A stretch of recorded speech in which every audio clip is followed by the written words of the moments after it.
से चंद मिनटों बाद चंद्रयान-3 यानी चंद्रयान-3 प्रोपल्शन मॉड्यूल और लैंडर से अलग होने वाला है, जिस पर भारत ही नहीं पूरे विश्व की नजर बनी हुई है। सिर्फ इसरो ही नहीं, पूरे देश के लिए आज का दिन बेहद अहम है, क्योंकि चंद्रयान इतिहास रचने के करीब पहुंच गया है।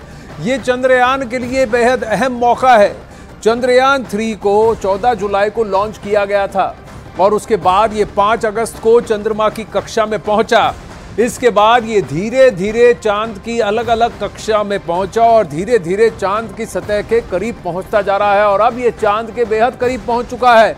सिर्फ 157 किलोमीटर दूर है चांद से इस वक्त चंद्रयान-3। आज लैंडर से अलग होने के बाद 23 अगस्त को इसे चांद की दक्षिणी ध्रुव पर सॉफ्ट लैंड कराने की कोशिश की जाएगी। हालांकि इस दौरान चंद्रयान को कई सारी प्रक्रियाओं से गुजरना पड़ेगा। धीरे धीरे इसको अपनी गति को कम करना होगा और खासकर ये विक्रम लैंडर जो प्रोपल्शन मॉड्यूल से अलग होगा, इस विक्रम लैंडर को हॉरिजॉन्टल से वर्टिकल अपना आकार अपने डायरेक्शन को बदलना होगा और फिर चंद्रयान चंद्र की सतह तक जब धीरे धीरे वो उतरेगा, उसे अपनी स्पीड को कंट्रोल करके वर्टिकल लैंडिंग को साधना होगा। इसी को अगले 6 दिनों के अंदर इसी बात को धीरे धीरे से प्रोपल्शन मॉड्यूल से ये सेपरेशन होगा। अब से थोड़ी देर बाद इसका ऐलान औपचारिक तौर पर इसरो करेगी, हम ये उम्मीद कर रहे हैं। साथ ही उसके बाद विक्रम लैंडर प्रोपल्शन मॉड्यूल से अलग होकर धीरे धीरे चांद की सतह के धीरे धीरे और करीब जाता रहेगा।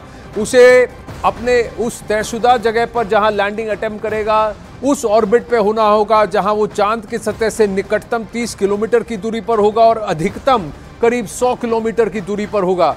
इस रेडियस के अंदर जब वो ऑर्बिट कर रहा होगा तब चांद के दक्षिणी सतह पर, वहां पर दक्षिणी तरफ जहां ज्यादा भूभाग है, जहां ज्यादा एरिया है, सरफेस एरिया है सॉफ्ट लैंडिंग के लिए, वहां पर इसको टारगेट कर धीरे से इसकी लैंडिंग तय की जाएगी। लैंडर के चारों ओर 360 डिग्री इस बार कैमरा लगा है, हर मूवमेंट पर नजर रखी जाएगी और पिछली बार से अब की बार ये विक्रम लैंडर और भी ज्यादा मजबूत बनाया गया है। इसमें फजी लॉजिक एक्स्ट्रा ऐड किया गया है ताकि वो इमरजेंसी पे कैलकुलेशंस कर सके। अगर एक तरीके का लैंडिंग सिस्टम काम नहीं करता तो उसका बैकअप भी इस बार उसमें लगाया गया है। क्योंकि इस बार उसमें ऑर्बिटर का वजन नहीं है, इसीलिए विक्रम लैंडर के अंदर कुछ और ऐसे यंत्र लगाए गए हैं जो लैंडिंग के बाद बाहर निकलकर चांद की सतह से सैंपल कलेक्ट कर उसको वापस भेजने की कोशिश करेंगे।